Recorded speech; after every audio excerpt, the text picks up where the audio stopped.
Jose Urquidy's one start away from coming back to the Astros. How do you want to handle the rotation here, Paulie? Well, Hunter Brown, GTFO. Yeah, see you, dude. Go to the bullpen. Go to the minors. I don't care. I don't want to see Hunter Brown starting anymore. We'll see what they do with him. I think that's the natural step that they would make. But I also want Urquidy to be good to go. I feel like, unlike with Abreu and unlike with Chas McCormick, there's no one in Urquidy's way because of the Hunter Brown situation. And honestly, with Spencer Arrighetti pitching the way that he's been pitching, you feel pretty good about him. Mm-hmm. But I do wonder if it becomes Spencer Arrighetti and not Hunter Brown that ultimately gets pushed to the minors. Well, so I want Spencer Arrighetti to go back to the minors.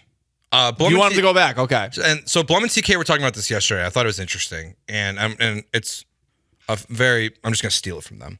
Do it. The point of sending Arrighetti back down to the minors is just to keep him stretched out in case when the next injury happens.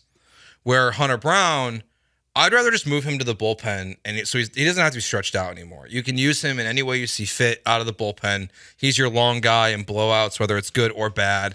But Arrighetti, you want to keep his pitch count up so that way if Verlander has to miss a start or Javier or someone, you have someone in the minors who's ready to go to step in, still be able to throw 85, 90 pitches, and just keep it rolling. So it's the long term of just having that backup plan.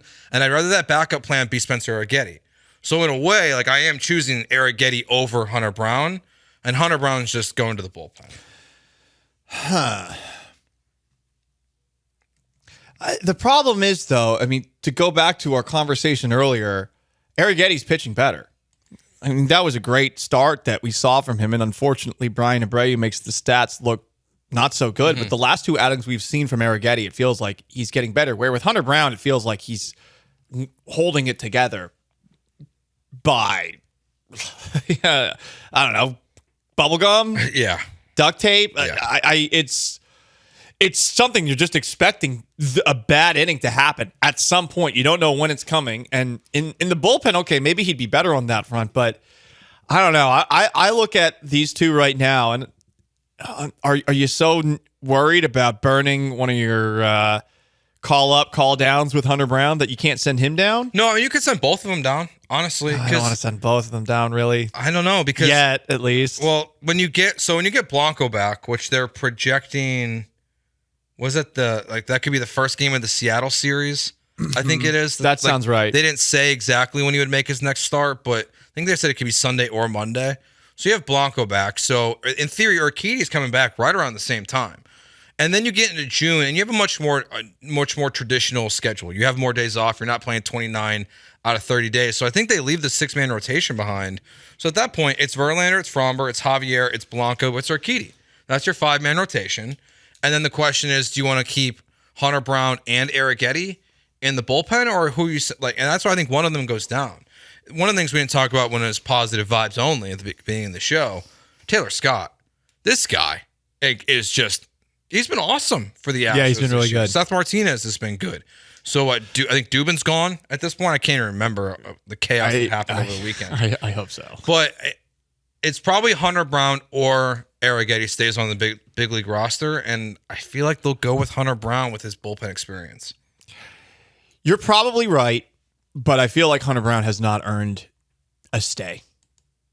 I feel like we've gotten to that point where if you're telling your team, hey guys, things are better now, but we're going to reward the guys who are playing well, to send down Arrighetti and keep Hunter Brown up doesn't make sense.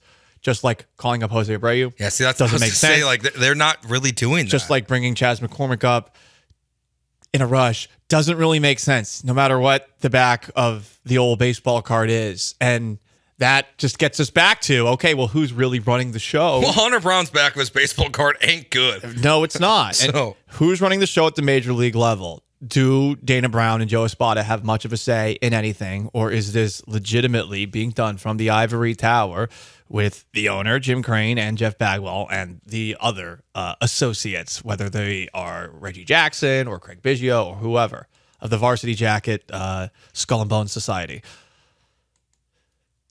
Dana Brown's definitely not calling the shots. Now, I've But I feels don't. But I don't strongly know. today he's not. I don't know if his decision making would be that different. He's definitely not calling all the shots. Yeah. I think that's what makes it complicated is that there seems to be some sort of delegation between where like with the Jose Abreu thing, where Dana Brown's not in West Palm Beach, Florida. Jeff Bagwell is. And therefore, or maybe not therefore, but now we're at a spot where Dana Brown is saying that Jose Abreu should be ready to come back to the majors on Friday. And so there's a lot of different eyes, a lot of different voices in the room here. And also, I feel like there might be two different silos here of operations where they want Dana Brown to focus more on the minors and to do with the Astros what he did with the Braves back in the day.